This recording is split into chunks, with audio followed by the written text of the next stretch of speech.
Hi friends, நம்ம எப்படி பியூ classy mix பண்ணலான்னு இந்த வீடியோவில் பார்க்கலாம். 200 ml ஆர்டினர் மிக்ஸ் பண்ணிக்கணும். நெக்ஸ்ட்டு பார்த்தீங்கன்னா கிளாஸி வந்து 1 லிட்டர் மிக்ஸ் பண்ணணும். நெக்ஸ்ட்டு பார்த்தீங்கன்னா பியூ தின்னர் 200 ml, 1 லிட்டருக்கு 200 ml நம்ம வந்து மிக்ஸ் பண்ணோம். நெக்ஸ்ட்டு பார்த்தீங்கன்னா நல்லா மிக்ஸ் பண்ணிடணும். ரெண்டுமே தின்னரு ஆர்டினரு எல்லாமே சேர்த்து நல்லா மிக்ஸ் பண்ணிடணும். மிக்ஸ் பண்ணால் நல்லா இந்த நுரை மாதிரி வரும். அந்தளவுக்கு நம்ம மிக்ஸ் பண்ணால் தான் கிளாஸி அடிக்கும்போது நல்லா க்ளீனாக இருக்கும்.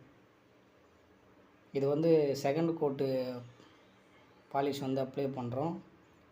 ஃபஸ்ட்டு கோட் ஏற்கனவே அடிச்சிருக்கோம், அது வீடியோ நான் உங்களுக்கு போடலை. இது வந்து செகண்ட் கோட்டு அப்ளை பண்ணுறது அடிக்கிறாங்க, அது தெரியுது பார்த்தீங்களா. இது வந்து ரெண்டாவது கோட்டு அடிக்கிறது.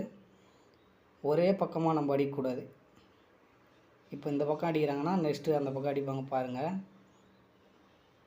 நம்ம வந்து டோர் வந்து 4 பக்கம் கவர் பண்ணால் தான் இந்த மூளை இந்த இது எட்ஜி எல்லாமே க்ளீனாக வந்து மெட்டீரியல் வந்து நல்லா க்ளீனாக வந்து அப்ளை ஆகும். ஒரே பக்கமாக அடிக்கக்கூடாது. அடிக்கிறாங்க பார்த்தீங்களா, இந்த பக்கமும் அடிக்கணும். எல்லாம் க்ளீனாக இருக்கும். அப்போ தான் நல்லா 2 கோட்டு ஃபஸ்ட்டு கோட்டு கிளாஸி அடிச்சுட்டு 2வது கோட்டு அடிச்சிங்கன்னா இன்னும் வேலை நீட்டாக ஒர்க்கு வந்து நல்லா க்ளீனாக இருக்கும். அதனால தான் நாங்கள் வந்து 2 கோட்டை அப்ளை பண்ணுறோம். இப்போ அந்த பக்கம் அடிக்கிறாங்க பாருங்கள். ஒரே பக்கமாக அடிச்சிங்கன்னா ஃபினிஷிங் நல்லா இருக்காது. அதனால தான் இந்த மாதிரி நாங்கள் அடிக்கிறது. க்ளீனாக இருக்கும் வேலை வந்து.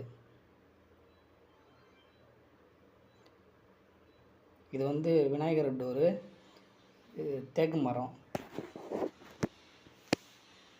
க்ளீனாக இருக்குது பாருங்கள், எப்படி இருக்குது பாருங்கள். 2வது கோட்டு அப்ளை பண்ணிட்டோம், எப்படி இருக்குது பாருங்கள். ஓகே ஃப்ரெண்ட்ஸ், இந்த வீடியோ பிடிச்சிருந்தால் லைக் பண்ணுங்கள், ஷேர் பண்ணுங்கள், சப்ஸ்கிரைப் பண்ணுங்கள். Okay, thank you friends.